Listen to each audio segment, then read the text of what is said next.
Le Front National est une force absolument incontournable en Nouvelle-Calédonie.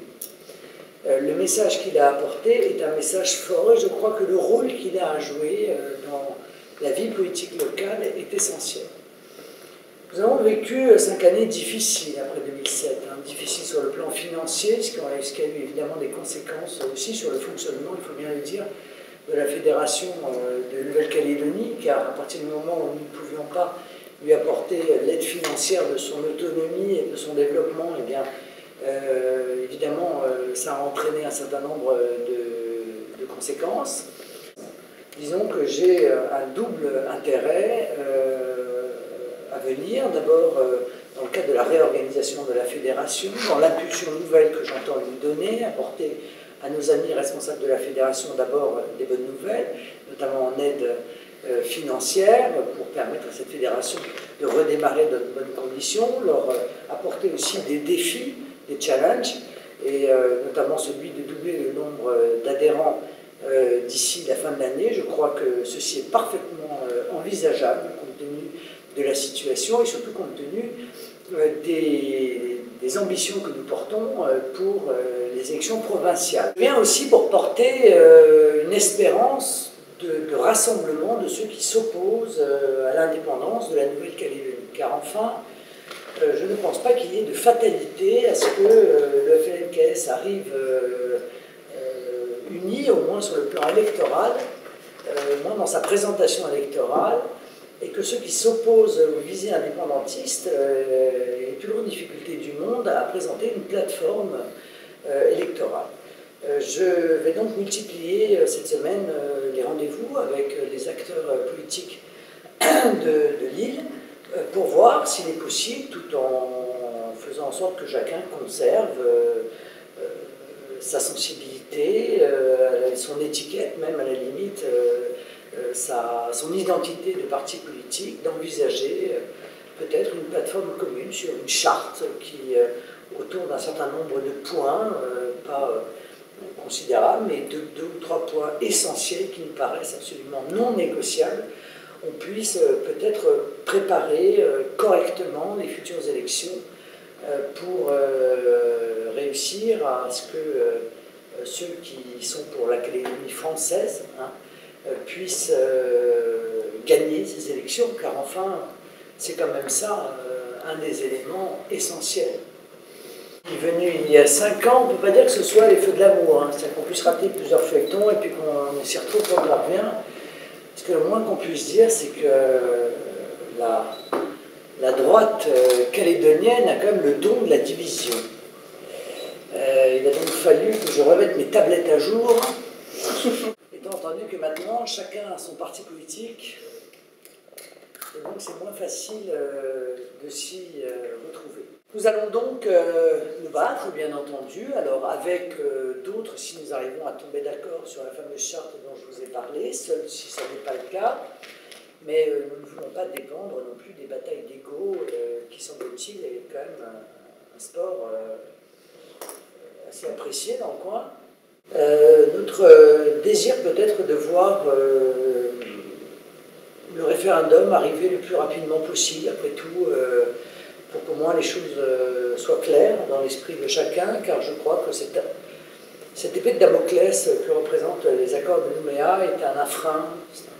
C'est un frein aux investissements économiques, mais c'est un frein aussi psychologique pour une population qui ne sait pas encore à quelle sauce elle va être mangée, en quelque sorte, et qui a besoin maintenant d'être rassurée sur la volonté de la population de rester définitivement française. Voilà, je pense que ce référendum, dont l'issue ne fait à mon avis aucun doute, permettrait de rassurer définitivement tous ceux qui ont envie de se battre pour l'avenir de la Nouvelle-Calédonie. Je ne vous cache pas que j'ai été intrigué, choqué, puis intrigué par l'acte de M. Frogier, de M. Fillon, qui a consisté à monter le drapeau, un drapeau de parti politique. Ce n'est pas un drapeau identitaire, ce n'est pas un drapeau provincial, c'est le drapeau d'un parti politique qui plaide pour l'indépendance de la Nouvelle-Calédonie, à côté du drapeau français. Je me perds en conjecture, m'interroge pour savoir s'il s'agit là d'une incroyable naïveté ou d'une volonté sournoise de préparer les esprits à un éloignement auquel une partie de la classe politique de l'île s'est soumise comme une sorte de fatalité. Objectivement, les Calédoniens en ont soupé de ces divisions, quoi. Et je pense qu'ils sont conscients qu'il y a quand même un grand risque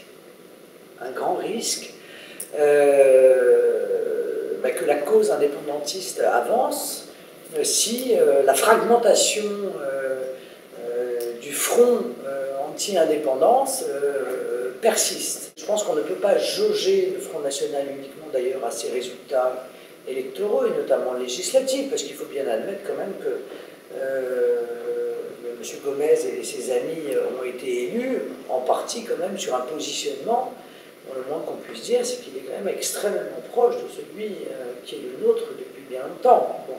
Bon, vous savez ce que je pense de ce gel du corps électoral, je le trouve profondément scandaleux, mais je pense aussi que, au contraire, je veux dire, ce gel, c'est pas une fatalité, hein, puisqu'il dépend aussi, lui, aussi de la volonté de la population. Par conséquent, c'est le moment ou jamais de venir se battre, y compris pour ceux qui ne peuvent pas encore voter, pour avoir le droit à nouveau, je veux dire, de pouvoir le faire. C'est vrai qu'il y a une profonde injustice, parce que, je veux dire, tous ces indépendantistes qui ont réclamé à corps et à cri le gel du corps électoral, eux, ils votent aux élections nationales. Donc, je veux dire, eux, ils peuvent voter pour un État dont ils ne veulent pas, mais les Français qui viennent s'installer en Nouvelle-Calédonie n'auraient pas la possibilité de voter pour le provincial. Bon, bref, on ne va pas refaire ce débat-là. Hein, on sait très bien que le Front National était contre les accords de Nouméa, contre le gel du corps électoral, etc., etc. Mais je crois au contraire que c'est un fort moteur pour des futurs adhérents du Front National que de venir se battre pour leur droit de vote. Parce qu'en fait, c'est ça aussi. Et j'ai le sentiment, effectivement, que la Nouvelle-Calédonie, comme d'autres territoires ultramarins, d'ailleurs, sont complètement abandonnés depuis des décennies déjà.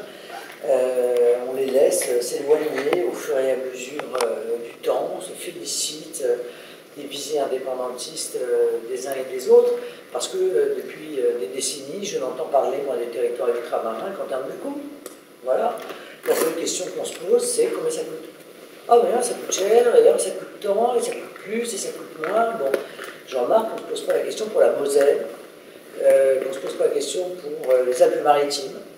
Dans les débats de la vie politique française, il n'y a pas combien ça coûte la Moselle, quoi. Je veux dire, combien ça coûte le Morbihan. Bon. Mais en revanche, il y a toujours combien ça coûte la Nouvelle-Calédonie ou combien ça coûte d'autres territoires ultramarins. Et je suis tout à fait convaincu que le Front National de Nouvelle-Calédonie va vivre une nouvelle jeunesse, hein, sur une sorte de nouveau printemps.